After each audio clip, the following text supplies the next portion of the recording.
ခေတ်လွန်စက်ရုပ်တွေကိုလူသူမနေတဲ့ကမ်းခြေတစ်ခုမှာတောင်းတင်နေပါတယ်။နာမည်က ROS 7134ဖြစ်ပြီးတော့မှလူတွေကိုကူညီဖို့အတွက်ဒီဇိုင်းထုတ်ထားပါတယ်။လူတွေကသူ့ကိုခိုင်းရင်ဘာမှမဆိုလုပ်နိုင်ပေမဲ့အရင်တိရစ္ဆာန်တွေကြားထဲမှာတော့ပေါင်မဝင်ဖြစ်နေပါတယ်။တတော်လုံးလဲသူကူညီပြီးရင်ကပ်ပေးထားတဲ့စတစ်ကာတွေနဲ့ပလူပြန်နေပါတယ်။တိရစ္ဆာန်တွေကိုအောင်အောင်မြင်ကူညီဖို့အတွက်ဘာသာစကားတတ်မှတ်ရမလို့ကောက်ချက်ဆွဲပြီးတင်ယူခဲ့ပါတယ်။ဒါပေမဲ့လည်းဂျူနဲ့ဖွင့်ခံလိုက်ရတာပဲဖတ်တင်နေပါတယ်။ထူးထူးဆန်းဆန်းဖြစ်နေတဲ့သူကိုတိုးကောင်တွေအားလုံးကမကောင်းဆိုးဝါးကြီးလို့ခေါ်ကြပါတယ်။နေရာနဲ့လိုက်ရှာပြီးမဲ့သူကူညီပေးရမဲ့သူမတွေ့တာကြောင့်စက်ရုပ်ကိုပြန်ဖို့စိုးပြချက်ချပြီးချက်ပြဆက်ကိုဖွင့်လိုက်ပါတယ်။မိုးချိုးကလည်းအဲ့ဒီချက်ပြဆက်ကိုမှတက်တက်ကြီးပြစ်ထစ်လိုက်တာကြောင့်ဆက်က reboot ပြန်ကျသွားပါတယ်။ဆက်ပြန်ပွင့်လာတော့အစောတန်တဲ့တောကြောင်တွေကအစိပ်ပိုင်းတွေကိုတစစီဖြုတ်ယူပြီးတောင်းကျနေကြပါတယ်။စိပ်ပိုင်းတွေပြန်လဲတက်ဆင်လိုက်ပြီးချက်ပြဆက်ပြန်ဖွင့်လိုက်တော့အယောင်ထွက်နေတဲ့ချက်ပြဆက်ကိုတောကြောင်တော်ကလူပြီးထွက်ပြေးပါတယ်။ညနေသားတောကြောင်ကဝဲဝုံလှိုင်းမှုထဲမှာပြီးဝင်မိတာကြောင့်ချက်ပြဆက်ကိုပြစ်ချပြီးထွက်ပြေးလာပါတယ်။ Ross ကချက်ပြဆက်ကိုလှိုင်းယူတော့ဝဲဝုံကတစစီဆွဲပြဖို့လိုက်ပါတယ်။ဝေးပြေးဝက်ပြေးလိုက်ရတဲ့ Ross တက်ရောက်တောင်ကမ်းမတစ်ခုကိုပြုတ်ကျပြီးငှက်တိုက်တစ်ခုကိုပြီးချေမိလိုက်ပါတယ်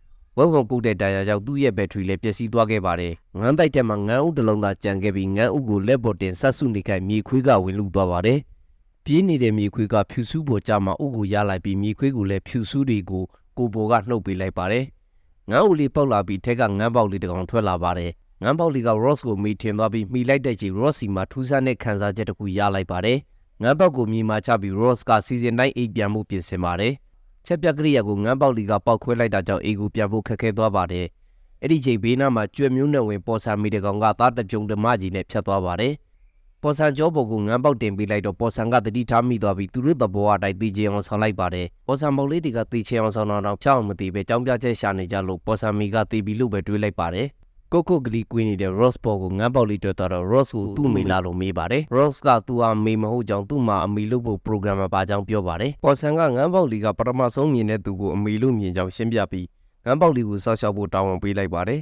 ။တာဝန်ဆိုတဲ့စကားကိုကြားတာနဲ့ program ရတာဝန်ကို Ross ကလက်ခံလိုက်ပြီးဘယ်လိုစောက်ရှောက်ရမလဲမေးတော့အစာစားတအောင်ရေကူးတအောင်ပြန်တအောင်သင်ပေးရမယ်လို့ပြောပါတယ်။ Ross ကတာဝန်ကိုလက်ခံယူလိုက်ပြီးစတင်ဖို့ကြိုးစားပါတယ်။စာစားတအောင်တစ်ချတီကိုပါဇက်ထဲထိုးထည့်ပါတယ်။ရေကူးတအောင်ရေထဲပစ်ချပါတယ်။ပြန်တန်းအောင်လီပေါ်ပြစ်တင်ပါတယ်ထူးဆန်းနေတဲ့ Ross ရဲ့လုပ်ပုံကိုမြင်ပြီးမြေခွေးကသူဟာဒီတော်ထဲမှာငန်းကျွမ်းကျင်သူဆရာကြီးဖြစ်ကြောင်းမိတ်ဆက်ပါတယ်မြေခွေးကြံက Ross ရဲ့လုံနိုင်စွမ်းကိုတီထားတာကြောင့်သူ့အတွက်စာရှာခိုင်းထားမယ်လို့တွေးထားပါတယ် Ross ရဲ့ကူညီနဲ့ဗိုက်ပြက်အောင်စားပြီးတဲ့နောက်ငန်းစားဖို့တီကောင်လေးတူးပြလိုက်ပါတယ် Ross ကိုမြေခွေးကတောရိုင်းတဘောကနိုင်ရန်စားတဲ့အကျစ်ကိုရှင်းပြပြီးဒီကလေးဟာအန်ဒီတော်ထဲမှာသူ့မိမရှိဘဲနဲ့တက်မရှင်နိုင်ကြောင်းရှင်းပြပါတယ်ကာကွယ်ဖို့အတွက်အိမ်လိုတယ်ဆိုပြီးအိမ်ဆောက်ခိုင်းပါတယ်ပတလာရဲ့အိမ်ကိုနမူနာယူပြီးအကြီးကြီးဆောက်ခိုင်းပါတယ်ငန်းလေးကအိမ်ကူဆောက်ခြင်းလို့အလုံးမတွင်မှန်းသိပေမဲ့ပေကတ်ဆောက်နေတာကြောင့်စိတ်ကြည်နံအောင်ကူဆောက်ခံလိုက်ပါတယ်ဒီလူနဲ့ရန်ကိုလှပပြီးကောင်းမွန်တဲ့တော်တွင်းအိမ်တွေလုံးပြီးစီးသွားပါတယ်ငန်းပေါက်ကိုနာမည်ပြီးတော့စက်ရုပ်ဆန်ဆန်မဲ့ငန်းပေါက်0001လို့နာမည်ပေးလိုက်ပါတယ်မြေခွေးကပါစင်နဲ့ဆန်ဆန်နာမည်ပေးဖို့အကြံပြီးတော့နှုတ်သီးလေးရွှေအောင်တောက်နေတဲ့ငန်းပေါက်ကို Bright Bee လို့နာမည်ပေးလိုက်ပါတယ် Bright Bee ကိုအေးအောင်ဘယ်လိုလုပ်ရမလဲလို့အကြံတော့ကြောက်ခဲနဲ့ထုလိုက်လေလို့မြေခွေးကအကြံပေးပါတယ်စက်ရုပ်ကညင်းတော့မြေခွေးကနားထောင်ခြင်းစပွဲအေးအောင်ဝင်ပူပြင်းလေးတစ်ပုတ်ပြောပြပါတယ်ကျွန်းလက်ကျွန်းမှာငန်းပေါက်လေးတစ်ကောင်ရှိပါတယ်အဲ့ဒီငန်းပေါက်လေးကအမိငတ်နေပါတယ်ဒါကြောင့်မို့ကျယ်ရီစီဆူတောင်းလိုက်တော့ကျယ်ဆုံးမှထိုင်နေတဲ့စက်ရုပ်ကြီးကကြာသွားပြီးမြေပေါ်ကိုဆင်းသက်လာပါတယ်ငန်းပေါက်လေးကိုမွေးစားပြီးကာကွယ်ဆောက်ရှောက်ပေးခဲ့ပါတယ် Bright Bee ကလည်းဒီပုံပြင်လေးကိုကြားတော့အမိဖြစ်သူကသူ့ကိုဆောက်ရှောက်နေတယ်ဆိုတဲ့အသိစိတ်နဲ့ပဲအိပ်ပျော်သွားခဲ့ပါတယ် Bright Bee နဲ့မြေခွေး Flint ဟာ Ross ရဲ့ဘေးနားမှာပဲတညတာကိုဖြတ်တန်းခဲ့ကြပါတယ်ရာသီတွေလီလီပြောင်းလဲလာခဲ့ပြီးငန်းပေါက်လေးကလည်းတဖြည်းဖြည်းရွယ်ရောက်လာပါပြီစက်ရုပ်ရဲ့အမူကျင့်မြေခွေးရဲ့အမူကျင့်တွေနဲ့တူငန်းပေါက်လီကလည်းစက်ရုပ်ဆန်ဆန်မြေခွေးဆန်ဆန်ပြုမှုနေပါတယ်။ပတ်ဝန်းကျင်ကလည်းထူးထူးခြားခြားပြုမှုနေတဲ့ Bright Bee ကိုကြောက်လို့ဘယ်သူမှမပေါင်းကြပါဘူး။ဒီနေ့ကတော့ရေကူးတင်တန်းဆက်ရမှာဖြစ်ပါတယ်။ဘေးနားမှာတော့ပင်တီလို့ခေါ်တဲ့ပေါ်ဆန်တို့မိသားစုကရေနစ်တာကြည့်ချင်လို့ဆိုပြီးလာကြည့်တာပါဆိုပြီးအားပေးပါတယ်။ငန်းပေါက်လေးကကြောက်နေပြီးရေကူးမတင်ဘူးပြောတော့မြေခွေးကကန်ထဲကိုကန်ချလိုက်ပါတယ်။ပေါ်ဆန်လေးကသေပီလာရေနစ်ပီလာစသဖြင့်ကောင်းကောင်းကြီးအားပေးနေပါတယ်။ Bright Bee ကတော့ရေထဲမှာရက်ကန်နဲ့ရေကူးဖို့ကြိုးစားနေပါတယ်။ပတလာကောင်သားရောက်တော့သိချင်းချောင်းပြမှာသွားတည်ပါလားလို့အားပေးပါတယ်။ Ross ကစိတ်မချလို့သူ့လက်ကိုရေထဲလှုပ်ပြီး Bright Bee စီကိုလိုက်ပြီးကျူးဆက်ခိုင်းပါတယ်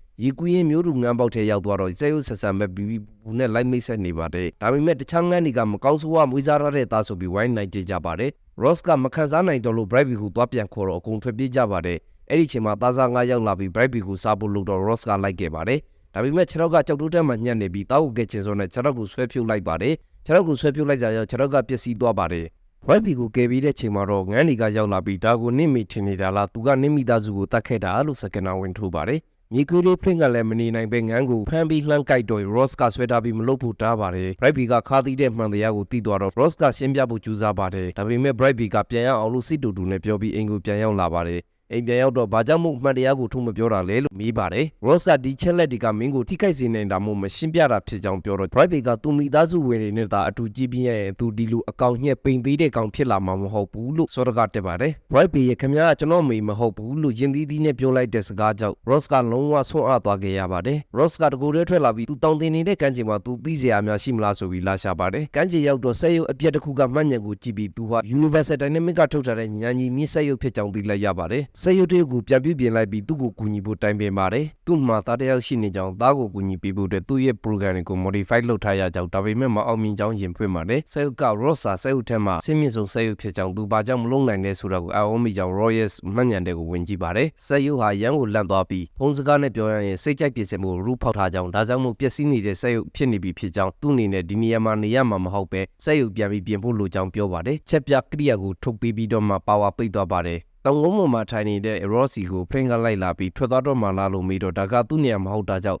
ထွက်သွားဖို့ဆိုဖြတ်လိုက်ပြီးဖြစ်ကြောင်းပြန်ပြောပါတယ်အဲ့ဒီအချိန်ကောင်းမွန်မှာငှဲ့အုပ်ပြန်သွားတာတွေ့တော့ Flint က Brightby ကိုပြန်တင်ဖို့လိုအပ်ပြီးဖြစ်ကြောင်းဒါကြောင့်မို့လိုက်ကူညီပေးဖို့တောင်းဆိုပါတယ်Ross ကငန်းနေပြန်နေတဲ့ချက်လက်တွေကိုယူပြီး Brightby စီသွားကဖြောင်းပြပါတယ် Brightby ပြန်လာမှသူလည်းပြန်နိုင်မှဖြစ်ကြောင်းပြောတော့ Brightby ကရွေးစရာမရှိတာမို့လက်ခံပြီးပြန်စတင်ပါတယ်တညာလုံးပြန်တန်းနီးစနစ်ကိုလေ့လာနေပြီးပြန်တန်းမှုကြိုးစားပါတယ်ပြန်တန်းမှုကြိုးစားနေတဲ့ Brightby ကိုချောင်းရဲတွေကလည်းကြည့်ပြီးလှောင်ပြောင်ကြပါတယ် Ross ကခိုးမော်တင်ပြီးအရှိန်တင်ပြီးကပြန်တန်းခိုင်းပြန်ပါတယ်ဒါပေမဲ့6တစ်ဖက်မတန်ပဲပြင်းနေရတဲ့ Ross ကခလုတ်တိုက်လဲပါတယ် Ross က Brightby စမ်းပြန်တန်းဖို့အတွက်ပြည်လန်းတွေကိုညှိနေတဲ့ချိန်ပက်တလာကလာပြီးပျက်စီးသွားတဲ့6ကိုတေသား6နဲ့လာပြင်ပေးပါတယ်တေသား6နဲ့ပြည်လန်းပေါ်ရှင်ယူပြီးလီပေါ်တင်ပြီးကပြန်တင်ပြန်ပါတယ် Brightby ကကြောက်ပြီးအောက်ပြုတ်ကျလာတော့ Ross ကထဲကပစ္စည်းတွေကိုနာခံပြီးလိုက်ခဲ့ပေးပါတယ် Ross ကိုစိတ်ပူလို့ Flint ကမေတော့ငါဆင်ပြေပါတယ်ထပ်လို့ပါလို့ပြောတော့ပေမဲ့ Brightby ကိုဖမ်းထားတဲ့နေရာတွေမှာတော့စက်ရုပ်ထက်ကဆက်စီတွေယူဖိနေတာကို Flint ကစိတ်မကောင်းတာတွေ့လိုက်ရပါတယ်ဒီတိုင်းဆိုရင်တင်ဖို့လွယ်မှာမဟုတ်ဘူးလို့နားလည်လိုက်တော့တင်းငက်စီကိုသွားပြီးအညီတောင်းက Brightby ကိုတင်ခိုင်းပါတယ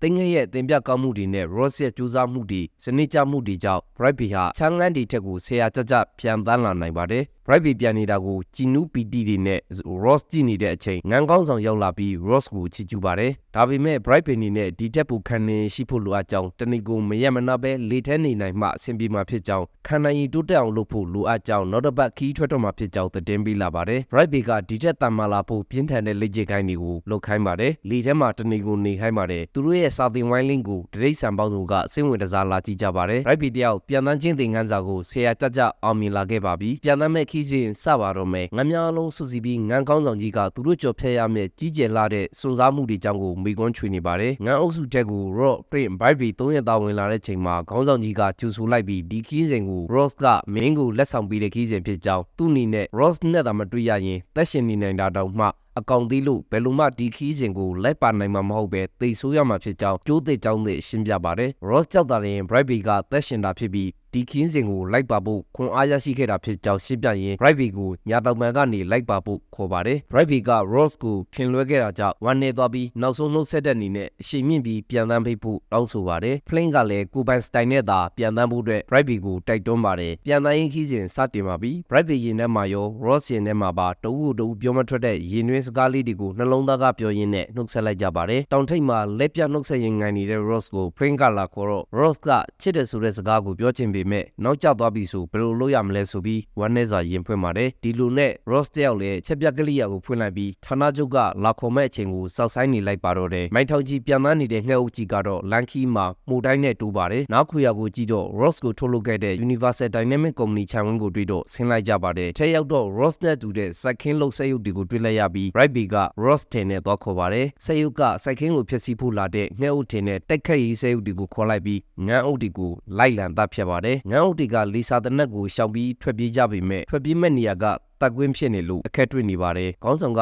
တိုက်ခတ်ရေးစက်ရုပ်တွေကိုမြှောက်ခေါ်ပြီးရှောင်တွေးကြမ်းတဲ့တင်ငယ်တပိ Brightby ကိုခေါင်းဆောင်တင်ကကြမ်းတဲ့ငန်းတွေကိုထွက်ပြေးကြဖို့စီစဉ်ဆွဲပါတယ် Brightby ကလီစာပြစ်ချက်တွေကိုပုတ်ကာတီကရှောင်တေးရင်းနဲ့ငန်းအုပ်ကိုဘေးကီယံကိုအောင်မြင်စွာခေါ်ထုတ်နိုင်ခဲ့ပါတယ် Ross စီမှာတော့ဆောရသည်ဝင်လာခဲ့ပါပြီတော်ရဲဒရိတ်ဆန်တွေကဆောင်းခုဖို့အတွက်ဝတ်ကြီးစီဝင်ကြပါတယ် Ross ကတော့ချက်ပြဆက်ကိုပိတ်ပြီးအိမ်ကိုပြန်လာခဲ့ပါတယ်အိမ်ပြန်ရောက်ပြီးအိမ်နေတဲ့ချိန် Flint ရောက်လာပြီးတွင်းထဲမှာဘာလို့မနေတာလဲလို့မေးတော့ Flint ကဒီနေ့ရာသီဥ ခုကတော့ခါတိုင်းနှစ်ဆိုးဝါးနေပါတယ်နှင်းမုန်တိုင်းကလည်းအရန်ကိုပြင်းထန်နေပါတယ်ဒါကြောင့်မို့ဒီမှာလာနေရတာပါလို့ပြောပါတယ်တခြားတပ်တော်ဝါတွေကိုဘီကင်းရင်လာလို့ plane ကိုမိတော့ plane ကသွားမကယ်ဖို့စဉ်းစားနေပြီးမျက်မှောင်ကိုပြီးကြည့်လိုက်မှပဲမတက်တာပဲ Ross နဲ့အတူတူအနက်ခံရင်ဒုက္ခရောက်နေတဲ့တော်ရိုက်တပ်တော်ဝါတွေကိုလိုက်ခဲ့ပါတယ်အချို့ကောင်တွေကဘေးကင်းစွာ AC ရောက်လာနိုင်ကြပေမဲ့အချို့ကောင်တွေကတော့တည်ဆုံးသွားခဲ့ကြပါတယ်တကောင်မီတကောင်အိမ်ထဲကိုကယ်လာနိုင်ခဲ့ပေမဲ့သားစားတပ်တော်ဝါတွေနဲ့ရွက်စားတပ်တော်ဝါတွေတကောင်နဲ့တကောင်မတဲတဲ့ကောင်တွေစုပေါင်းထက်လိုက်တော့အကုန်လုံးထားသားကြပါတယ် Ross ကဘက်ထရီကုန်ခါနီးဖြစ်နေပြီး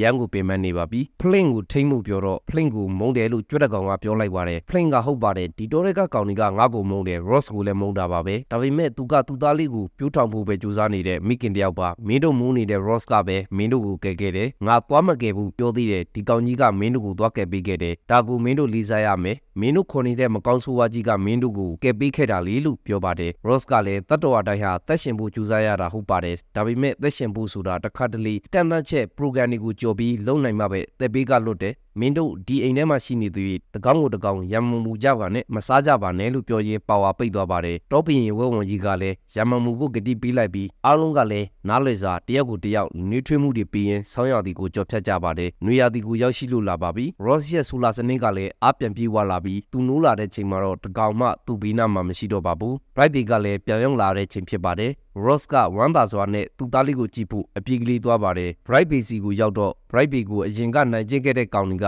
ကမင်းကိုစတွေ့ကြတဲ့ကရည်ရှင်းရှိမဲ့ထင်မိသားပါပြန်တိုင်းခေါင်းဆောင်ကြီးပါညာချီယူနေကြပါတယ်အဲ့ဒီချိန်plane ဝင်လာပြီးမင်းကို Ross စောင့်နေကြောင်းပြောတော့ Russia ကို Bright Bay ကလာခဲ့ပေမဲ့ Ross မရှိတော့ပါဘူး Ross ကတားဖြစ်သူကိုတွေးဖို့မဝမရဲဖြစ်နေပြီးတားဖြစ်သူနဲ့အမှတ်တရတွေပြည်နေတဲ့သူဖန်တီးထားတဲ့ပြည်လန်းလေးကိုလွှမ်းဆွတ်နေပါတယ်အဲ့ဒီချိန်မှာ Universal Dynamics ကရင်ရောက်လာပြီးအောင်းဆောင်ဆက်ရုံမှက Ross ကိုလာခေါ်ပါတယ် Ross ကတောက်ကိုတွေးပြီးမှသွားရကောင်းလို့နောက်ဆန်တင်းနေပေမဲ့လိုက်သွားဖို့ဆုံးဖြတ်လိုက်ပါတယ်ရင်ကားပိတ်ဖို့နည်းနည်းလိုမှ Frame ကရောက်လာပြီးRoss ကို Bright Bay စောင့်နေတယ်လို့ပြောပါတယ် Ross ကချက်ချင်းခုန်ချပြီးအာသင်ကျိုးကြံခဲ့တဲ့ဘာညာနဲ့ Bright Bay စီကိုခုန်ချပြီးထွက်ပြေးပါတယ်လမ်းမှာ Plane ကမင်းအောင်လေးတက်နေပြီပဲလို့ဂုံစွာနဲ့ပြောဆိုပြီးရှုံးဖောက်လိုက်ပါသေးတယ် Universal Dynamics ကတော့ Ross ကိုလက်လွတ်ခံမှာမဟုတ်ပါဘူးချက်ချင်းတိုက်ခိုက်ရေးစက်ရုပ်တွေနဲ့လိုက်ဖမ်းခိုင်းပါတယ်လင်းရောက်ရစီဖို့မိကြီးတွေလွှတ်လိုက်ပါတယ်Ross ကတစ်တုံးကိုဖက်တက်လို့မရတော့ဝဲဝန်ကလာကူညီပြီးဖယ်ပေးပါတယ်ဒီလူနဲ့တနေရာမှာစုမိကြပါတယ် Bright Bay လည်းရောက်လာပါတယ်ရန်သူတွေလည်းဝိုင်းနေပါပြီတိုက်ခိုက်ရေးစရုပ်ကပြန်လိုက်ဖို့ခေါ်ပါတယ်